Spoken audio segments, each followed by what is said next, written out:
Hello and welcome back to DriveDriverDriven. My name is Humble, and today I wanted to go over some of the tools that I've used in the Ultima build videos, and in fact just the whole Ultima build process, stuff that you may have seen or even things that you may not have seen. I've gotten this question a few times, so I'm finally going to put a video together to show you a few tools that you're gonna want to have, a few tools that are optional, and a few that make your life a lot easier when you're putting together an Ultima or any kit car, really. So let's go ahead and get started. This is my toolbox setup.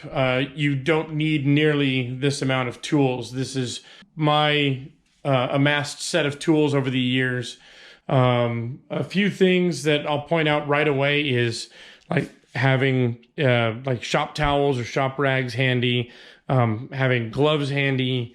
If they're easy to reach and within sight, you're more likely to use them.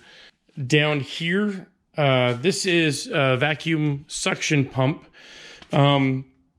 It's not necessary, but it makes life a lot easier, especially with dry sump systems where you can't get the last little bit of oil out of the tank, depending on where its drain spot is.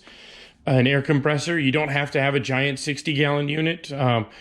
Even one this size or even a smaller pancake air compressor make a world of difference. Like with the Ultima, when you have a whole bunch of rivets to pop, having an air riveter will definitely save your forearms. Checking the cabinet here. I just use it for, miscellaneous storage, storing the extra handles, some more tools, O-rings, extensions, miscellaneous wiring, and extra tape. You don't need this many sockets. I'll just say that right away. A decent set of 1/2 inch and 3/8 inch and metric or standard, deep well or short well. For the most part, you can get away with just short sockets, only with a few exceptions when you need deep well sockets. Wrenches, you tend to amass what you work on the most, so I work on mostly European cars, so I have a lot of metric wrenches.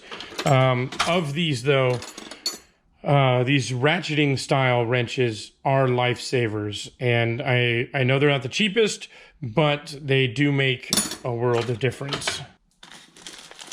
Actually, here's a very specific tool. I get asked this a lot. So these are called Clecos or skin pins. They go by different names, but the way they work is you have this set of Cleco pliers, and you put the Cleco and the pliers like so, and when you push down on the head, it extends the shank. And when you put that shank through the panel, if I can do this one-handed, and then you release that shank.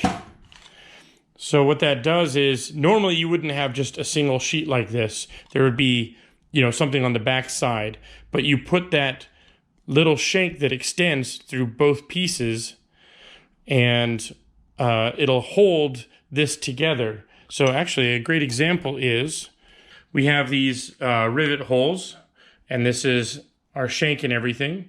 So if we put this down, extend it through, and release it, now that plate is held onto the chassis. And you would do that with, you would drill one hole, put your panel in place, drill the other hole, and you put in a couple of these skin pins to hold the panel while you drill the rest of the holes. And then when you're done, you just pop that panel off and you're good to go. Finer measurement tools, so dial calipers, analog or digital.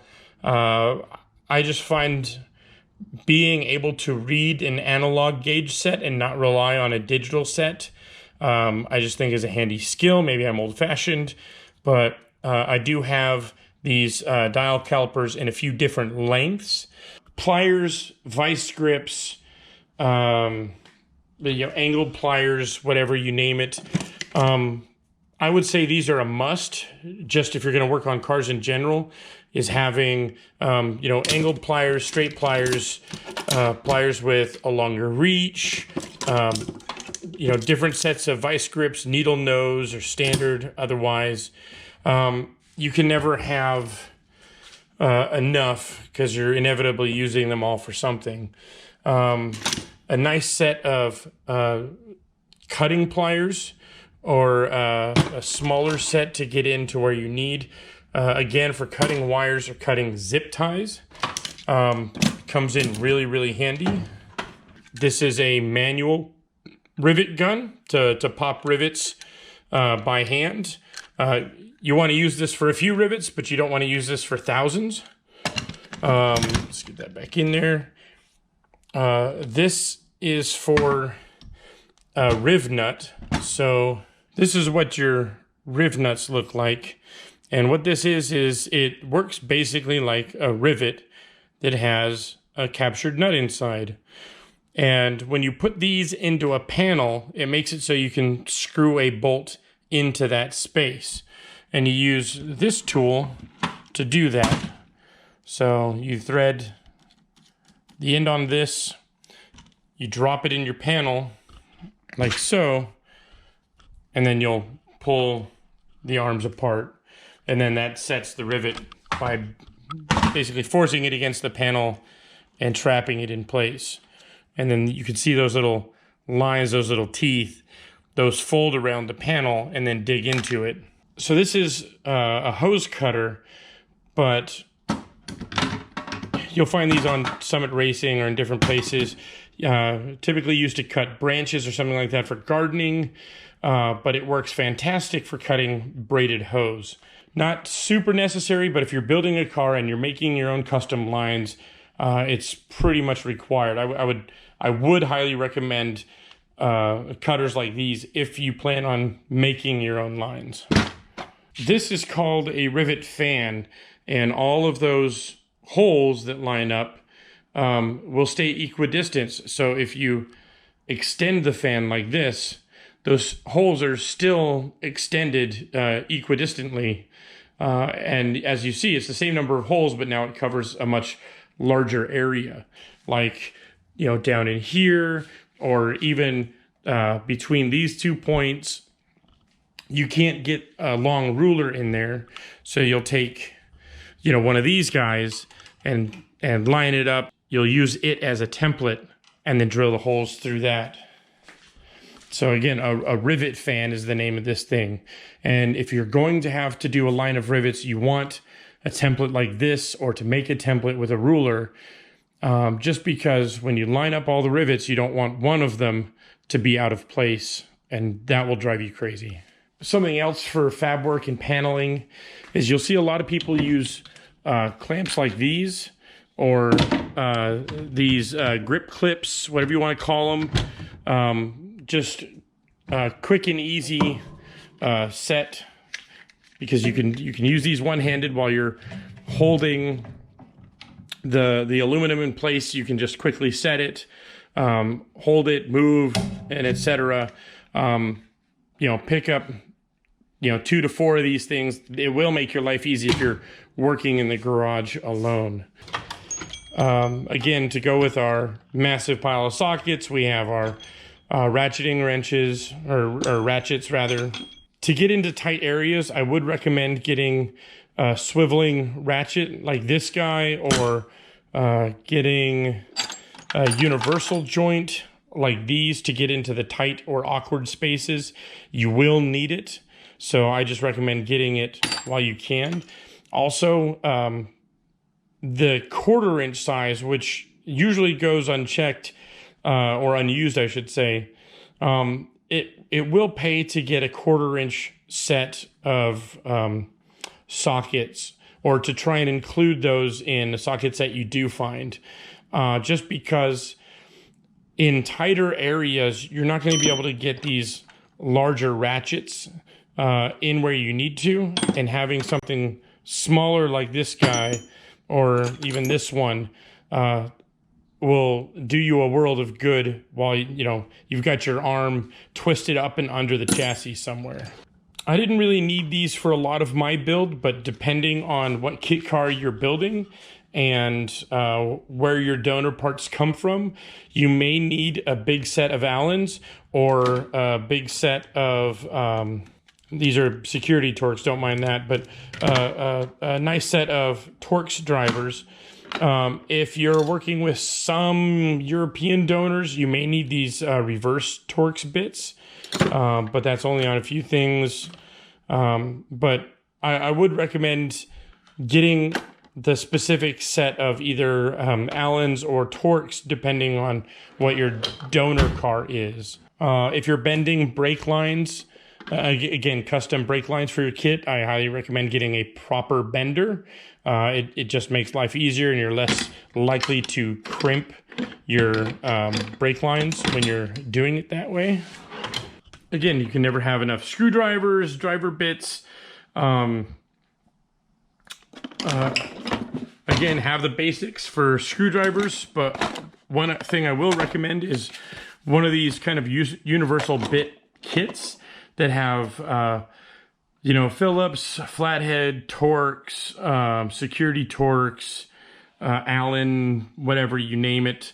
It just comes in really handy when you need to get into a tight space, and you can get the adapter and put it on a 1/4-inch ratchet or the like.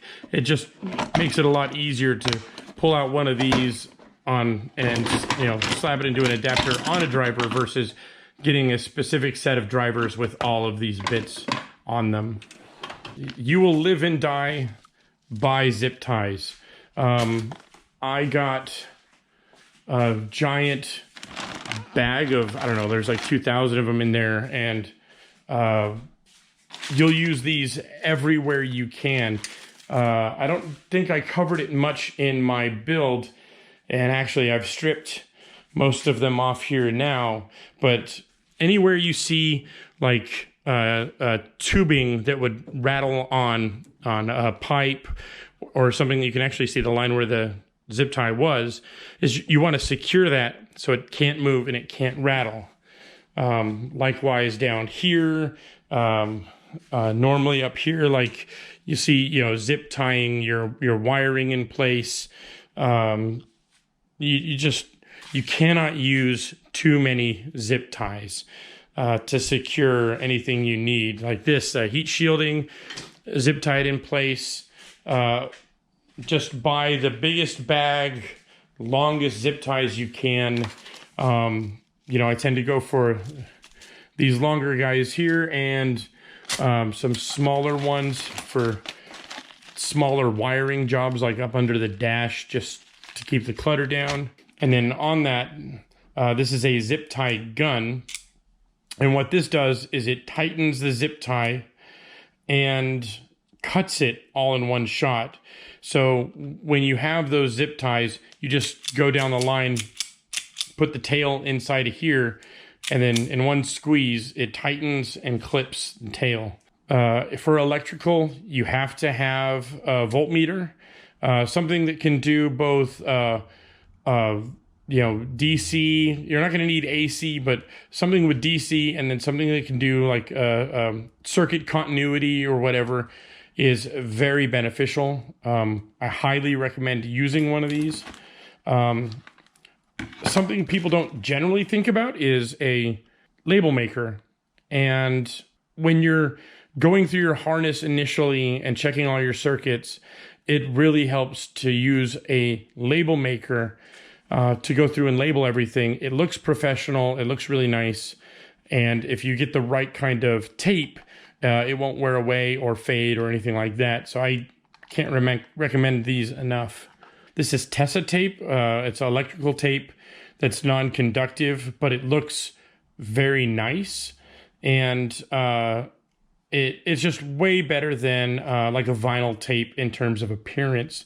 This one is kind of shiny. I also have this one here, which is more of a felt type finish. I use these to refinish my harness in the Ultima, and it makes a huge difference.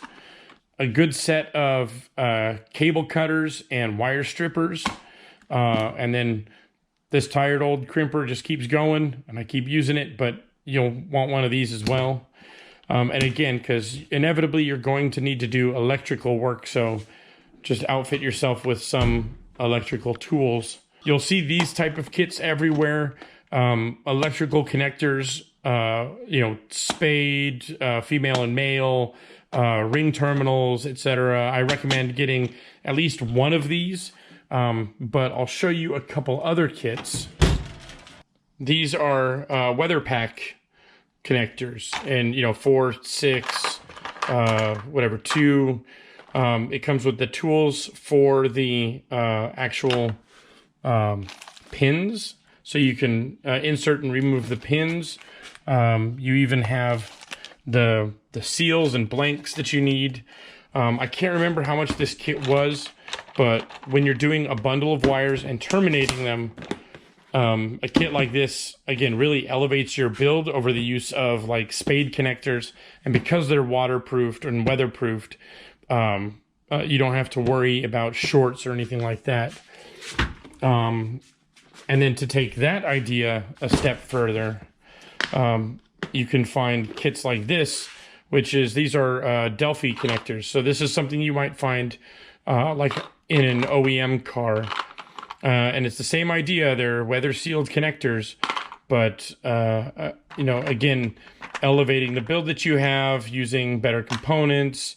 Again, male and female, except this kit includes the locks. So when you put them together, you can insert one of these locks in, and it'll keep the two connectors from coming apart. You have your wire combs, you have your seals, the pins, everything is included in the kit. And again, if you're doing multi-gang connectors with, 3, 4, 5, however many pins, you can't go wrong with kits like these. You may have seen more and more of these around. So these are wire solder splice connectors. So you'll twist 2 wires in, slide this over, and then you heat shrink it down, and it both solders and seals. And then same thing with these guys. This is a crimp splice, and then you hit it with a little heat and it seals on the end there. And again, different sizes, different shapes, just throwing them around. I can't remember how much this kit was.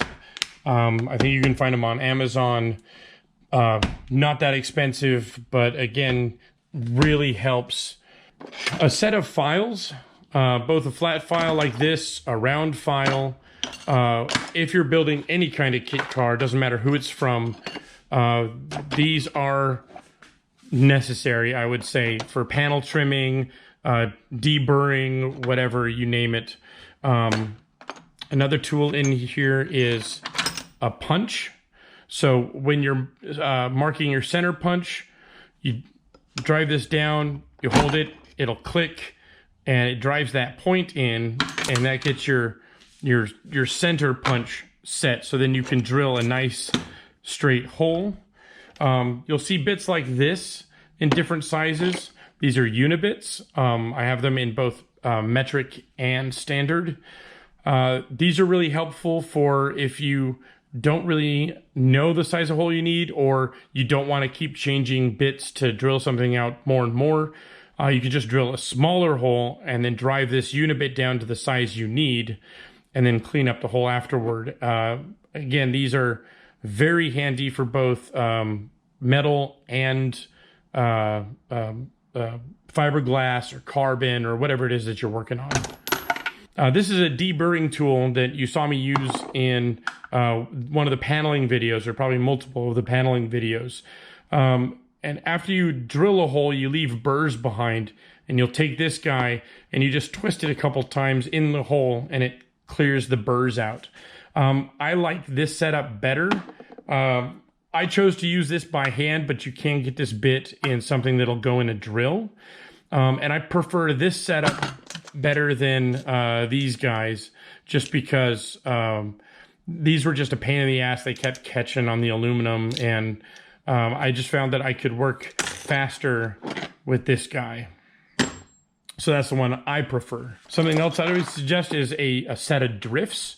and a dead blow hammer, whether it's like a rubber or a brass or something like that.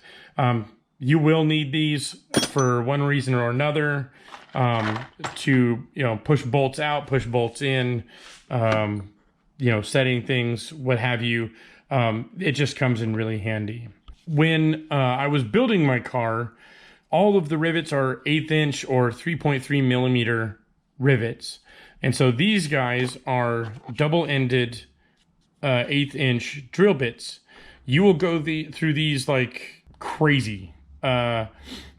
You'll dull them, you'll break them, whatever. Just buy these in bulk. You can get it, like this was a pack of 10 double-ended bits, and I think during my build I went through at least 2 or 3 of these little 10 packs. So I highly recommend, don't waste your money on a nice 1/8 inch like drill bit. Just get these in bulk and then blast through them. It'll cost you far less in the long run. And then on the topic of drill bits, for when you're going through everything else, I recommend getting a brand new set of bits and using that bits for all the other fiberglass work. You can see I still have a lot of fiberglass here. I did break some bits. If you notice, it is 1/8 inch. That's what you get when you're trying to use it for riveting.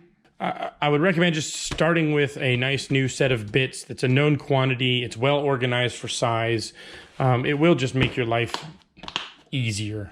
Tape measure, self-explanatory, but with the Ultima and other British cars, you'll see it's in metric and standard. I would recommend trying to find one in metric and standard. You'll go through a lot of thread locker, but there are different kinds. They're not all alike. So there's blue or red or green. It just depends on whether you want to remove that bolt later or not, or how much strength you want it to have. This is a cross-check torque paint. So you paint it across the bolt to mark that it is tight, and it's a nice kind of fluorescent color, so it's easy to spot if that bolt has moved. It doesn't have to be a Ryobi, but get a set of these, like, impact wrench drills, 90-degree angle drill, lights, whatever. Get a whole kit of all of these. Pretty much came in handy during the build, especially multiple drills, so I could have multiple people drilling at once when need be. And then battery bank with multiple batteries, and being able to charge multiple batteries at once is a lifesaver. And again, it doesn't have to be a Ryobi. Just, pick any brand out there and just buy all the ones you need for that brand, and then make sure you get the high capacity batteries. This is what the normal battery looks like versus these, high capacity ones. That does make a difference. So if there's a high capacity battery available, I recommend sticking with those. So this is a very tight 90-degree angle adapter for a drill. You attach your drill on this end. It comes through this 90 degrees, so you can get this thing into really tight spaces. This is a specific set of quick release, short shank drill bits. And why you need this is when you're getting into tight areas, like, down here, getting this into this tube, or when you're in the back here drilling under this tube. That's just a couple of examples, but you'd be surprised how often you'll use a oddly specific tool like this, and how much of a lifesaver it is when you do need it. The other thing that matters is, if you're drilling into those tight spaces, make sure that your rivet gun can get in there. I don't have it handy, but there is a 90-degree rivet head gun that's similar to this, so you can get it in a tight space and still pop the rivets. So yeah, that's pretty much all of the tools that I use during my build, and I'll be using a lot of these again to build the new GBS 0 when it arrives. If you guys have any questions, or you're looking for tool recommendations, hit me up in the comments, and I'll put some suggestions out there on where to find these tools, and maybe some suggestions of ones that you haven't found yet, or ones that might make your life a lot easier. So again, thanks for watching, and I'll see you guys next time.